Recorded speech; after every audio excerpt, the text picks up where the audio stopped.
महासमर 2024 के लिए भीषण घमासान शुरू हो गया है। देश में अब चुनाव का माहौल पूरी तरह से गरमाया हुआ है। अब की बार किसकी लगेगी हैट्रिक? 2024 में कौन रहेगा किस पर बारी? अब ये केवल 4 जून के चुनाव परिणाम के दंगल में ही पता चलेगा कि किसका होगा मंगल। जी हां, राजस्थान में भी लोकसभा चुनाव 2024 की चुनावी जंग शुरू हो गई है। राजस्थान लोकसभा चुनाव 2024 के पहले चरण की 12 लोकसभा सीटों पर 19 अप्रैल को पहला चुनावी चरण संपन्न हो चुका है। 12 सीटों पर वोट डाले जा चुके हैं, जबकि बची हुई 13 लोकसभा सीटों का दूसरा चुनावी चरण 26 अप्रैल को होगा। आज हमें इस वीडियो में राजस्थान की सभी 25 लोकसभा सीटों का जो ओपिनियन पोल है उसकी विस्तृत जानकारी आपको देंगे और आपको बताएंगे कि कौन सी सीटें किस पार्टी के खाते में जा रही है, वहीं कितनी सीटें भाजपा जीत रही है, जबकि कांग्रेस पार्टी को कितनी सीटें मिल रही हैं। सबसे पहले हम बात करते हैं गंगानगर लोकसभा सीट की। यहां से भाजपा प्रत्याशी हैं प्रियंका बालन, तो वहीं कांग्रेस पार्टी के उम्मीदवार हैं कुलदीप इंदौरा। ये सीट भारतीय जनता पार्टी के खाते में जा रही है। उसके बाद में हम बात करेंगे जोधपुर लोकसभा सीट की। यहाँ से भारतीय जनता पार्टी की तरफ से हैं गजेंद्र सिंह शेखावत, तो वहीं कांग्रेस से करण सिंह उच्चारणीय उम्मीदवार चुनाव लड़ रहे हैं। यहाँ से कांग्रेस पार्टी है ये चुनाव जीत रही है। उसके बाद अगली बाड़मेर लोकसभा सीट से बीजेपी से कैलाश चौधरी हैं, तो वहीं कांग्रेस से उम्मीदवार राम बेनीवाल हैं, तो वहीं निर्दलीय उम्मीदवार हैं रविंदर सिंह बाटी। यहाँ इस लोकसभा क्षेत्र से तीनों ही प्रत्याशियों में त्रिकोणीय मुकाबला जारी है और ये सीटें सबसे बड़ी हॉट सीटें बनी हुई है। यहाँ से भारतीय जनता पार्टी मजबूत है और यहाँ से ये सीट भी भारतीय जनता पार्टी के खाते में जाती हुई नजर आ रही है। वहीं अगली बीकानेर लोकसभा सीट से अर्जुन राम मेघवाल भाजपा उम्मीदवार हैं, तो वहीं गोविंद राम मेघवाल कांग्रेस से प्रत्याशी हैं। यहाँ से दोनों ही प्रत्याशियों में इस लोकसभा क्षेत्र से मेघवाल वर्सेज मेघवाल का चुनावी मुकाबला हो रहा है और दोनों ही प्रत्याशी एक दूसरे के सामने ताल ठोकर खड़े हुए हैं। यहाँ से भाजपा के अर्जुन राम मेघवाल काफी मजबूत माने जा रहे हैं, तो ये सीट भाजपा को मिलती हुई नजर आ रही है। उसके बाद हम बात करते हैं बांसवाड़ा लोकसभा सीट की। यहाँ से भारतीय जनता पार्टी की तरफ से हैं महेंद्रजीत सिंह मालवीय, तो वहीं कांग्रेस से हैं अर्जुन बामनिया उम्मीदवार चुनाव लड़ रहे हैं, तो वहीं भारतीय आदिवासी पार्टी की तरफ से हैं राजकुमार रोते प्रत्याशी। तो यहाँ पर भी इस लोकसभा क्षेत्र से तीनों ही प्रत्याशियों में भी त्रिकोणीय चुनावी मुकाबला जारी है और यहाँ पर तीनों ही प्रत्याशियों में भी आर पार की सीधी टक्कर जारी है। यहाँ से भारतीय जनता पार्टी है ये चुनाव जीत रही है और यहाँ से भारतीय जनता पार्टी मजबूत है। वहीं अगली उदयपुर लोकसभा सीट से बीजेपी से हैं मन्नालाल रावत, तो वहीं कांग्रेस पार्टी की तरफ से हैं ताराचंद मीणा। यहाँ से दोनों ही प्रत्याशियों में भी आर पार की सीधी टक्कर जारी है और यहाँ से ये सीट कांग्रेस पार्टी को मिल रही है। यहाँ से कांग्रेस पार्टी मजबूत है। वहीं अगली अजमेर लोकसभा सीट से भाजपा उम्मीदवार हैं भागीरथ चौधरी, तो वहीं कांग्रेस प्रत्याशी हैं रामचंद्र चौधरी।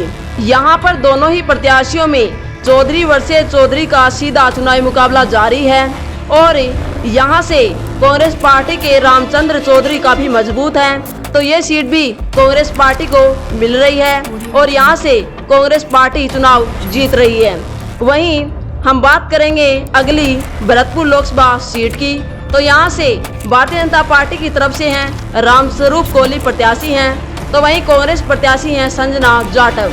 ये दोनों ही अब की बार यहाँ से चुनाव लड़ रहे हैं और यहाँ से भारतीय जनता पार्टी के प्रत्याशी रामस्वरूप कोहली मजबूत चल रहे हैं। ये सीटें भारतीय जनता पार्टी के खाते में जा रही है। वहीं अगली जयपुर ग्रामीण लोकसभा सीट से राव राजेंद्र सिंह भाजपा उम्मीदवार हैं, तो वहीं कांग्रेस प्रत्याशी हैं अनिल चोपड़ा। यहाँ से भी जो भारतीय जनता पार्टी है ये चुनाव जीत रही है। वहीं अगली जयपुर शहर लोकसभा सीट से मंजू शर्मा है भाजपा उम्मीदवार, तो वहीं कांग्रेस प्रत्याशी हैं प्रताप सिंह खाचरियावास। यहाँ से भी भाजपा की उम्मीदवार मंजू शर्मा काफी मजबूत है, तो ये सीट भी बीजेपी को मिलती हुई नजर आ रही है। यहाँ से भी भाजपा ही मजबूत है। वहीं उसके बाद हम बात करेंगे चूरू लोकसभा क्षेत्र की। यहाँ से भारतीय जनता पार्टी की तरफ से हैं देवेंद्र झाझड़िया, तो वहीं कांग्रेस से है राहुल कसवा। ये सीट कांग्रेस पार्टी को मिलती हुई नजर आ रही है। यहाँ से कांग्रेस पार्टी मजबूत है। वहीं अगली झुंझुनू लोकसभा सीट से भारतीय जनता पार्टी के उम्मीदवार हैं शुभकरण चौधरी, तो वहीं कांग्रेस प्रत्याशी हैं ब्रजेंद्र ओला। यहाँ से ये सीट बीजेपी को मिलती हुई नजर आ रही है। यहाँ से भारतीय जनता पार्टी मजबूत है। उसके बाद हम बात करेंगे सीकर लोकसभा क्षेत्र की। यहाँ से भारतीय जनता पार्टी की तरफ से है सुमेधानंद सरस्वती, तो वहीं कांग्रेस पार्टी ने यहाँ पर गठबंधन किया है। तो यहाँ से गठबंधन के साथ माकपा प्रत्याशी अमराराम है। ये दोनों ही प्रत्याशी यहाँ से चुनाव लड़ रहे हैं। यहाँ से माकपा प्रत्याशी अमराराम है वो मजबूत है, ये यहाँ से चुनाव जीत रहे हैं। उसके बाद अगली नागौर लोकसभा सीट से बीजेपी की तरफ से हैं ज्योति मिर्धा, तो वहीं कांग्रेस पार्टी ने यहाँ पर भी गठबंधन किया है। तो यहाँ से गठबंधन के साथ आरएलपी प्रत्याशी हनुमान बेनीवाल हैं। ये सीट भारतीय जनता पार्टी को मिलती हुई नजर आ रही है। यहाँ से भाजपा ही मजबूत है।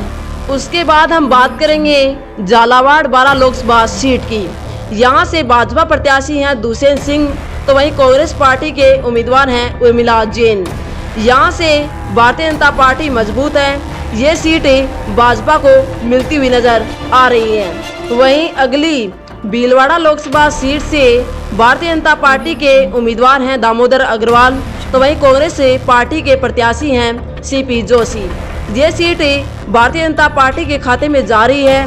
ये सीट भारतीय जनता पार्टी ही जीत रही है।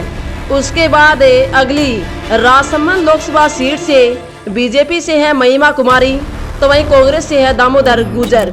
ये सीट कांग्रेस पार्टी को मिल रही है। यहाँ से कांग्रेस पार्टी ही मजबूत है।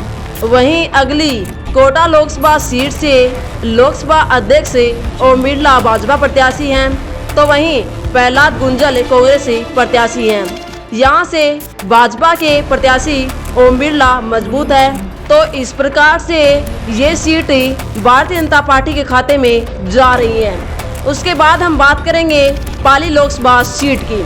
यहाँ से भारतीय जनता पार्टी की तरफ से हैं पीपी चौधरी, तो वहीं कांग्रेस से हैं संगीता बेनीवाल उम्मीदवार हैं। यहाँ से दोनों ही प्रत्याशी अब की बार चुनाव लड़ रहे हैं। तो इस प्रकार से यहाँ से जो बीजेपी है वो ये चुनाव जीत रही है। उसके बाद अगली अलवर लोकसभा सीट से बीजेपी से हैं भूपेंद्र यादव, तो वहीं कांग्रेस से हैं ललित यादव।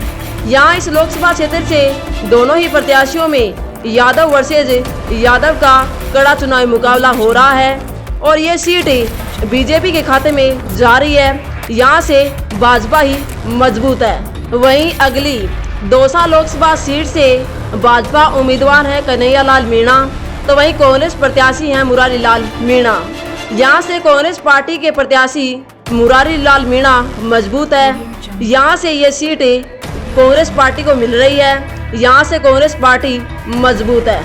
उसके बाद हम बात करेंगे जालोर सिरोही लोकसभा सीट की। यहाँ से भारतीय जनता पार्टी की तरफ से हैं लुम्बाराम चौधरी, तो वहीं कांग्रेस पार्टी की तरफ से हैं वैभव गहलोत। ये दोनों ही उम्मीदवार अब की बार यहाँ से चुनाव लड़ रहे हैं और यहाँ से कांग्रेस पार्टी ये चुनाव जीत रही है। तो इस प्रकार से यहाँ जो कांग्रेस पार्टी है वो ये सीट जीत रही है। उसके बाद अगली करौली धौलपुर लोकसभा सीट से बीजेपी से हैं इंदू देवी जाटव, तो वहीं कांग्रेस से हैं भजन लाल जाटव। यहाँ से दोनों ही प्रत्याशियों में जाटव वर्सेज जाटव का कड़ा चुनावी मुकाबला हो रहा है और ये सीट भारतीय जनता पार्टी को मिल रही है। यहाँ से भाजपा ही मजबूत है। वहीं अगली टोंक सवाईमाधोपुर लोकसभा सीट से भाजपा प्रत्याशी हैं सुखबीर जौनपुरिया, तो वहीं कांग्रेस पार्टी के उम्मीदवार हैं हरिश्चंद्र मीणा। ये सीट कांग्रेस पार्टी के खाते में जा रही है। यहाँ से कांग्रेस पार्टी ही मजबूत है। उसके बाद में जो 25 नंबर की चित्तौड़गढ़ लोकसभा सीट है, यहाँ से भाजपा की तरफ से राजस्थान प्रदेश अध्यक्ष सीपी जोशी हैं, तो वहीं कांग्रेस पार्टी के उम्मीदवार हैं उदयलाल आंजना। ये सीट भाजपा के खाते में जा रही है, यहाँ से भारतीय जनता पार्टी चुनाव जीत रही है। तो ये था 25 सीटों का ताज़ा ओपिनियन पोल। अगर आपको वीडियो अच्छा लगता है तो वीडियो को लाइक शेयर जरूर करें व चैनल को सब्सक्राइब भी जरूर कर ले, ताकि आप हर एक बड़ी क्षेत्रीय सूचना से जुड़े रहें। धन्यवाद।